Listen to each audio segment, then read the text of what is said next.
Всем привет из Аргентины! Меня зовут Наташа Макеева, вы на канале Макеевой. Сегодня нас ждет очередная прогулка по одному из моих самых любимых районов Буэнос-Айреса. Он называется Колехиалес.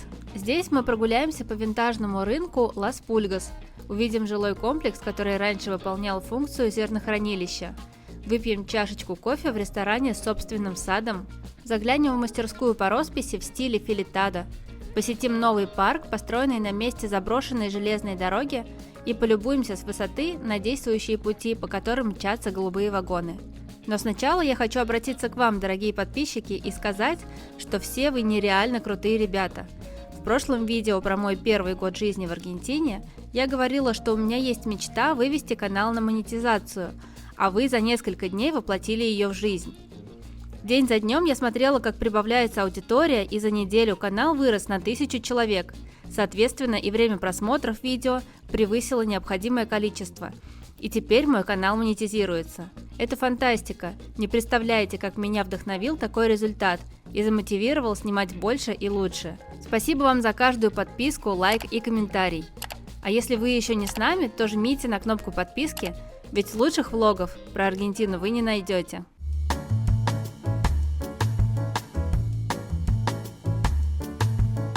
Возвращаемся к прогулке по району Колехиалес, который не является самым известным в Буэнос-Айресе, но он находится рядом с популярными районами Палермо и Бельграно, что делает его месторасположение очень выгодным. Живя здесь, можно прогулочным шагом дойти до многочисленных парков Бельграно, хотя и сам Колехиалес насчитывает более 20 парков, а все магазины и рестораны Палермо также доступны жителям района в любое время.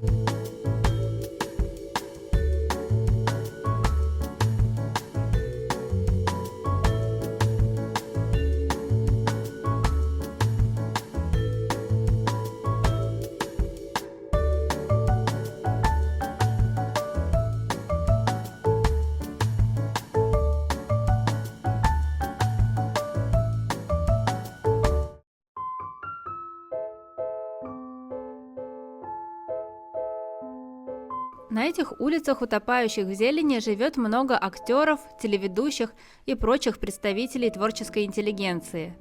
А на первых этажах жилых домов можно часто встретить кофейни, рестораны, творческие пространства и даже теле- и радиостудии. Вот, например, этот припаркованный автобус является звукозаписывающей студией. Через дорогу от автобуса располагается одна из местных достопримечательностей – известный винтажный рынок Меркадо де лас Пульгас. Мы с вами должны обязательно его посетить.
Меркадо де лас Пульгас был основан в 1988 году и проработал без перерыва 18 лет. С 2015 по 2019 год торговые ряды были закрыты на реконструкцию, после чего были запущены в работу в обновленном виде. Здесь торговые павильоны ломятся от различных антикварных вещиц. Любую посуду, одежду и предметы интерьера здесь можно найти без труда, а еще среди магазинчиков встречаются творческие мастерские, и я с огромной для себя радостью встретила здесь небольшую художественную студию по росписи в стиле филитадо. Я уже рассказывала про этот художественный аргентинский стиль в видео про крыши Буэнос-Айреса и в видео про район Альмагро, где целая улица расписана огромными узорами филитадо. Обязательно посмотрите их. Раньше надписями и иллюстрациями в таком стиле рисовали рекламные плакаты и расписывали автомобили с доставкой различных товаров. Но теперь такая манера росписи с большим количеством деталей и вензелей является нематериальным наследием ЮНЕСКО и до сих пор часто встречается на общественном транспорте и вывесках. Мне было невероятно интересно поболтать с художником, рассмотреть его работы и как вообще устроен весь процесс.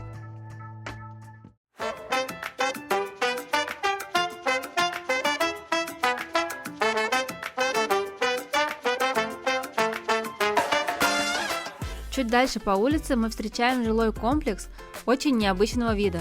Дело в том, что раньше на месте этого района находилось большое ранчо, а в этой локации как раз было место хранения зерна, и эти дома с полукруглыми стенами являются ничем иным, как элеватором для хранения зерна. Посмотрите, как стильно переделали зернохранилище в дом с явно недешевым жильем.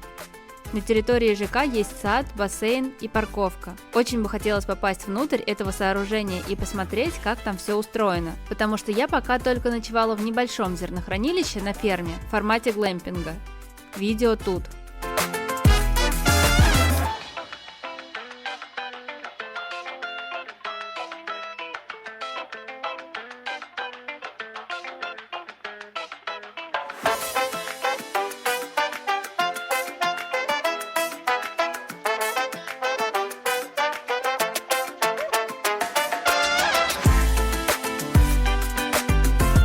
Вообще в Аргентине чувствуется бережное отношение к своей истории и объектам былых времен. Здесь часто вместо того, чтобы сносить подчистую сооружения, утратившие свой функционал, дают им вторую жизнь. Так произошло и с железнодорожным парком, который вы увидите в конце ролика.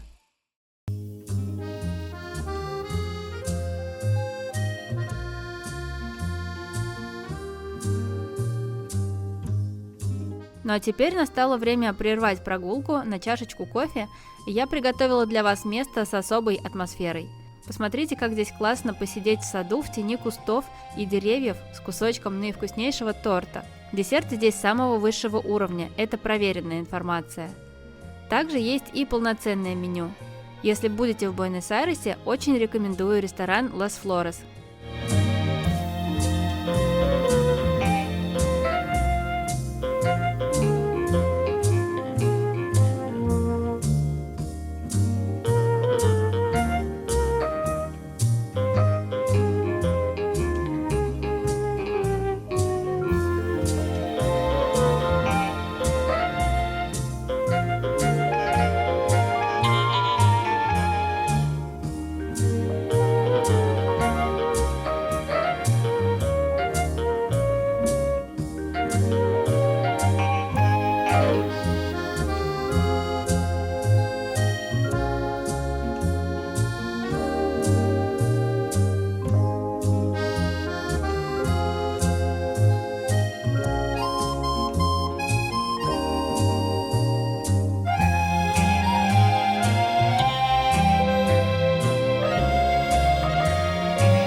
После такого красивого и вкусного перерыва можно прогуляться еще по улицам района Коллегиалес, потому что невозможно устать от его особнячков и малоэтажных новостроях, поросших тропическими растениями.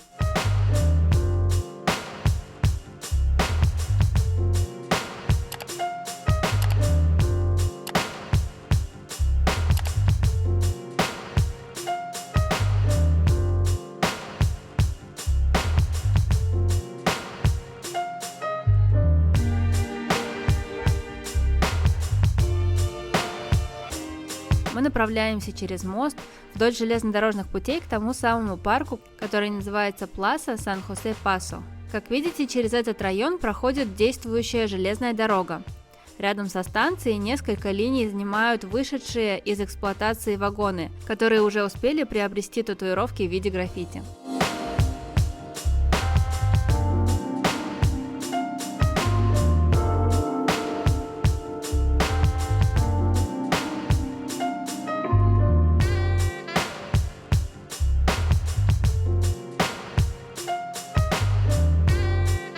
Кстати говоря, Колихиалес является одним из самых богатых районов на граффити, поэтому если вы таким интересуетесь, то вам точно нужно исследовать местные улицы.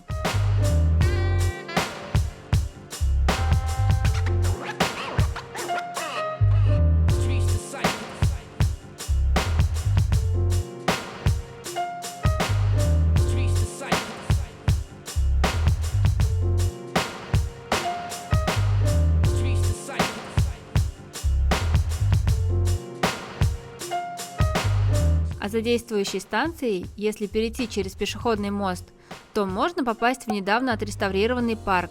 И посмотрите, как он классно выглядит. Кое-где проглядываются старые рельсы и атрибуты станции. Конструкции, ранее выполняющие функции навесов, сейчас клумбы с лавочками. Очень приятное место для прогулки с собаками и прочего досуга.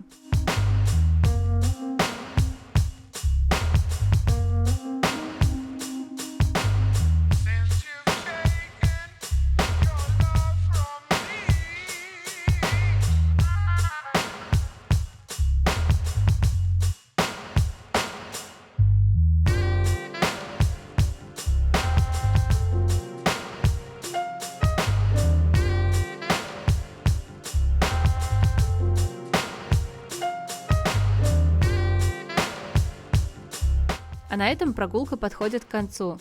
Спасибо всем, что были со мной до заката. Надеюсь, что вы получили удовольствие от всех этих видов. Если это так, то подписывайтесь на канал Макей Вэй и жмите на колокольчик, чтобы не пропустить новые выпуски. До встречи в комментариях!